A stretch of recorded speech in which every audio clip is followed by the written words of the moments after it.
warahmatullahi wabarakatuh. Waalaikumsalam warahmatullahi wabarakatuh. Selamat pagi anak-anak. Pagi Pak. Gimana kabarnya hari ini? Sehat. Masih semangat semuanya? Masih. Oke. Ya, sebelum pelajaran dimulai, alangkah baiknya kita berdoa terlebih dahulu. Monggo untuk ketua kelas dipimpin doanya. Siap, gerak. Berdoa mulai. Selesai. Oke, terima kasih. Semoga pelajaran pada pagi hari ini bisa berjalan dengan lancar. Oke. Nanti dulu. Pak Guru lihat di bawah meja itu banyak sampah-sampah berserakan itu. Coba kalau itu di pojok sana juga ada. Tolong sampah yang ada di bawah meja kalian semua diambil semua, ditaruh di tempat sampah. Bila perlu kelasnya disapu biar bersih, biar nyaman kita belajar. Yuk, mulai sekarang langsung laksanakan. Baik Pak. Sudah selesai? Oke. Nah, kalau gini kan enak, belajarnya jadi nyaman dan mudah untuk memahami pelajaran pada hari ini. Sebelum kita mulai, Pak Guru absen terlebih dahulu ya. Baik Pak. Sama. Arif Nur Hidayat. Iya. Balia Abil Abbas. Iya. Oke. Diva Siva Ariswani. Iya Pak. Hasan Latifuddin. Iya. Hadir semua ya. Alhamdulillah bisa hadir pada pagi ini. Langsung saja kita akan mempelajari pada pagi hari ini mengenai materi teorema Pythagoras. Pak Guru kemarin sudah mewanti-wanti kepada kalian semua, mengingatkan kepada kalian semua bahwa minggu ini kita akan belajar teori Pythagoras dan untuk dibaca-baca terlebih dahulu. Gimana? Tadi malam sudah membaca atau belum? Belum Pak. Ada yang belum, ada yang sudah, ada yang belum ya. Nah, nanti kalau minggu depan kalau yang belum, besok baca lagi. Dan kalau yang sudah, tingkatkan lagi belajarnya. Jadi kalau fungsinya itu kita bisa memahami materi pada pagi hari ini dengan secara mudah, gitu ya. Itu fungsinya satu fungsinya. Masuk. Nanti di teori Pythagoras kita akan mempelajari sejarah, pengertian dan pembuktian teorema Pythagoras pada pagi hari ini ya. Yang pertama, sejarah teorema Pythagoras. Jadi Pythagoras itu biasanya sering digunakan dalam pertukangan. Dunia pertukangan itu sering banget digunakan. Contohnya kayak seperti seorang tukang itu biasanya tukang bangunan itu membuat sesuatu yang tegak lurus, maka tembok yang tegak lurus, maka digunakanlah yang namanya biasanya menggunakan penggaris siku. Nah, itu adalah salah satu wujud penggunaan teorema Pythagoras. Salah satu bentuk dalam kehidupan sehari-hari itu sering digunakan. Atau untuk bisa menjadi menjadi sisi-sisi yang miring. Nah, penggunaan teorema Pythagoras pun itu sangat penting untuk membuat sisi-sisi yang miring. Itu teorema Pythagoras penting di situ. Sejarahnya teorema Pythagoras. Jadi Pythagoras itu adalah dulu nama seseorang ya. Perlu kalian ketahui, Pythagoras itu nama seseorang. Nah, dulu Pythagoras itu adalah lahir di kota yang namanya kota Samos. Kota Samos itu ada di Yunani Selatan. Ya, di Yunani Selatan. Dan teorema Pythagoras ini ternyata teorema Pythagoras itu sudah ada pada zaman dahulu. Sebelum Pythagoras pun teorema ini sudah ada yang namanya teorema ini. Akan tetapi karena pada zamannya Pythagoras beliau yang membuktikan adanya teorema tersebut, bahwa teorema itu adalah benar, maka dinamakanlah teorema Pythagoras. Nah, itu salah satu sejarah singkatnya. Sampai sekarang teorema Pythagoras masih dipakai. Itu sejarah singkatnya tentang teorema Pythagoras. Sekarang pengertiannya, ya siapa yang tahu tentang teorema Pythagoras? Ya, tadi malam kan sudah dibaca-baca ya. Ya, Mas Arif juga, ayo. Apa teorema Pythagoras itu? Teorema Pythagoras adalah teorema yang menunjukkan hubungan panjang sisi pada segitiga siku-siku. Oke, baik sekali, bagus. Ya, belajarnya berarti pintar ya Mas Arif ya. Ya, Pak. Nah, jadi teorema Pitagoras itu adalah teorema yang menunjukkan hubungan panjang sisi-sisi pada segitiga siku-siku. Itu namanya teorema Pitagoras. Coba kalian perhatikan di sini. Pak Guru mempunyai sebuah segitiga siku-siku. Dan di sini ada bagian-bagiannya ya. Kalau yang di sini, yang pojok sini itu namanya sudut siku-siku. Sudut siku-siku. Jadi sudut siku-siku itu adalah sudut 90 derajat, yang besarnya 90 derajat. Kalau lebih atau kurang bukan namanya sudut siku-siku. Sudut siku-siku itu yang tegak terus ya, dan besarnya 90 derajat. Kemudian di bawah sini ini ada namanya sisi siku-siku. Sisi siku-siku yang di sini ya. Terus yang di sini ini namanya hipotenusa. Hipotenusa atau yang sering kita kenal dengan sisi miring. Sisi miring. Itu ya, jadi ada bagian-bagiannya sendiri. Nah, ini namanya segitiga siku-siku. Pokoknya kalau segitiga siku-siku itu adalah salah satu sudutnya itu adalah 90 derajat. Segitiga yang salah satu sudutnya 90 derajat. Harus gitu ya. Tidak dengan penglihatan saja. Oh, itu kira-kira 90 tidak, tapi harus benar-benar 90 derajat baru dinamakan dengan segitiga siku-siku. Nah, sekarang kita menginjak ke pembuktian teorema Pitagoras. Nah, untuk membuktikan teorema Pitagoras, ya, di situ di buku paket terdapat, coba kalian buka itu di halaman 10, itu ada yang harus dikerjakan secara kelompok ya kalian. Ya coba sebelum Pak Guru jelaskan pembuktiannya, coba kalian menguji diri dulu ya.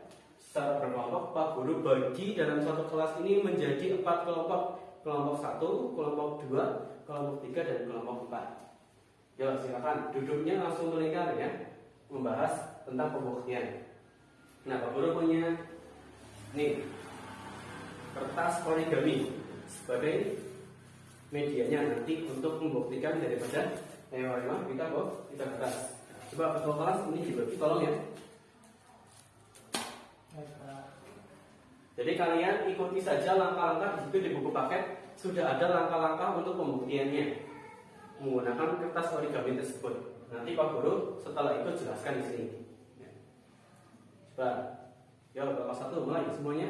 Pak Guru kasih waktu selama kira-kira 15 menit dari sekarang.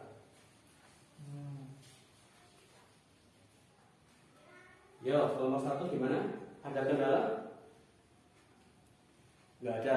Oke, kelompok 2 ada kendala? Aman juga. Kelompok 3 bagaimana? Oh, untuk warnanya terserah ya, kalau warnanya dalam segitiga dalam kertas origami terserah mau warnanya sama atau beda, tidak apa-apa, terserah, nggak usah memikirkan warna segitiganya, warna merah semua nggak apa-apa, nggak bermasalah ya. Kelompok 4 gimana? Ya, aman ya. Oke, semuanya. Oke, waktunya habis. Silahkan untuk masing-masing kelompok mengumpulkan hasil kelompoknya ke depan. Oke, terima kasih. Nah, sekarang perhatikan ke depan. Nah, perhatikan ya ke depan. Ini penjelasan pembuktian yang tadi kalian sudah diskusikan.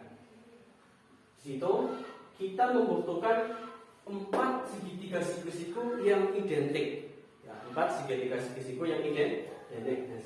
Ini Pak Guru sudah mempunyai 3 segitiga siku-siku, dan segitiga siku-siku tersebut kita tempelkan ke dalam sebuah persegi. Sini kita tempel sebuah persegi.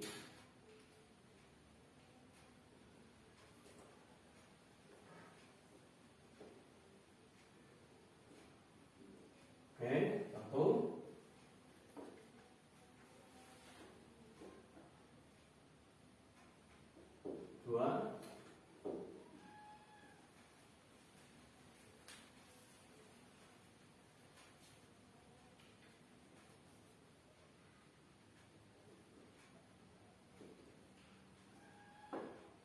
3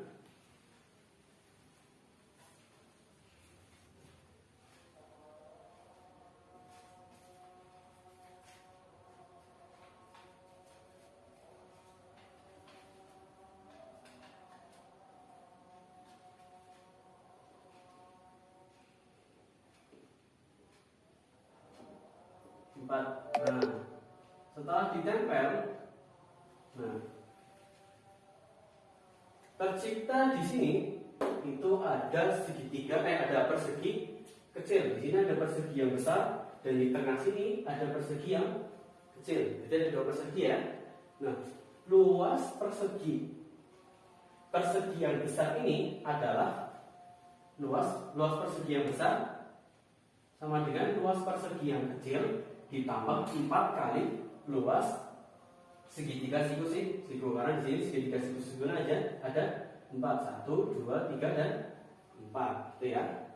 Terus luas persegi adalah sisi kali sisi. Luas persegi kecil pun sama, sisi kali sisi. Sekarang luas banyak coba. Luas segitiga siku luasnya apa? Alas kali tinggi, Pak. Oke, setengah alas kalau kali tinggi. Nah, kalau di sini karena Pak Guru sudah memberikan simbol ya sini AB, ABC, ABC, ABC. Nah, kita ganti dengan AB ya di sini ya. Setengah kali alas kali setengah kali A kali B. Nah, sekarang sisi kali sisi. Nah, sisi yang di sini sisi kali sisi kan di sini A plus B. A plus B dikali sisi A plus A seperti sama. Terus di sini sisi kali sisi C.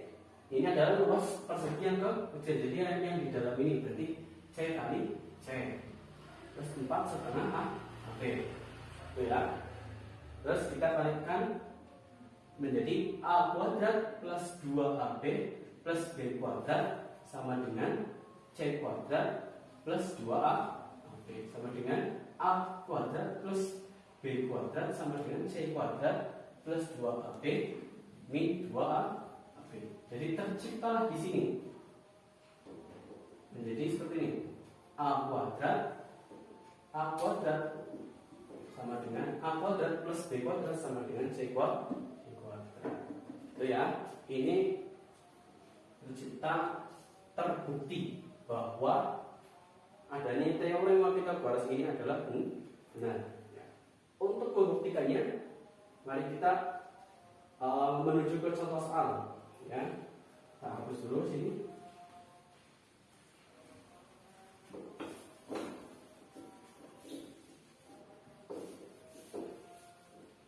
Terus misalkan di sini ada guru punya segitiga siku-siku A, B, C. Di mana AC di sini adalah 8 dan BC atau CB adalah 6. Nah, misalkan ya. Nah, kita ingat-ingat tadi pembuktian yang tadi. Pembuktiannya yang tadi adalah A kuadrat. Apa Mas Baras? Coba ulang lagi. Rumusnya gimana tadi? Yang pembuktian teorema Pythagoras? A kuadrat Terus ditambah B kuadrat sama dengan C kuadrat. Oke, bagus. Pintar sekali. Perhatikan dengan benar ya. Iya, Pak. Contohnya di sini. Kita tulis terlebih dahulu A kuadrat plus B kuadrat sama dengan C kuadrat. Kemudian kita jabarkan. Di sini ada AB kuadrat sama dengan. Jadi yang kita cari ini adalah ini ya. Panjang AB itu berapa? Nah, berarti AB sama dengan AB kuadrat sama dengan AC kuadrat plus BC kuadrat. Paham ya?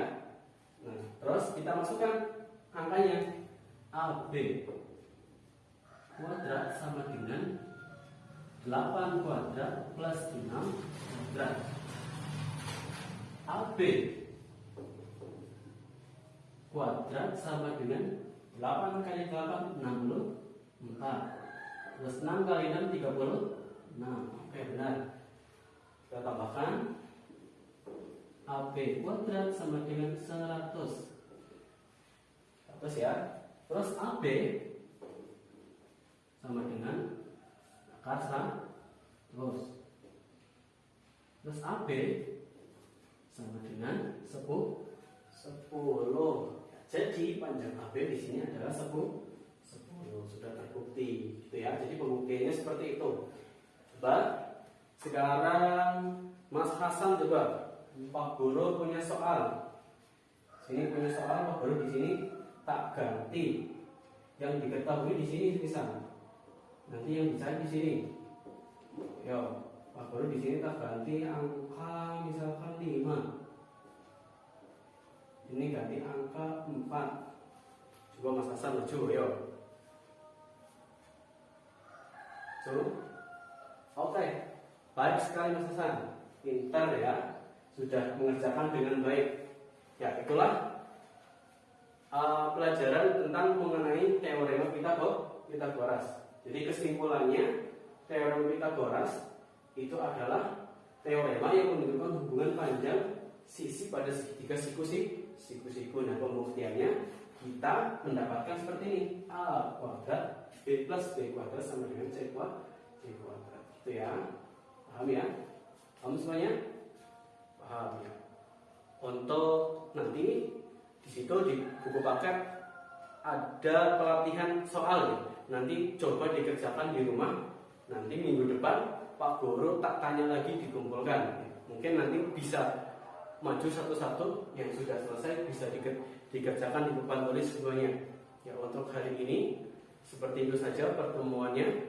Semoga bisa bermanfaat bagi kita semua, dan juga semoga kita semua selalu diberikan kesehatan oleh Allah Subhanahu wa taala. Kurang lebihnya mohon maaf. Wassalamualaikum warahmatullahi wabarakatuh.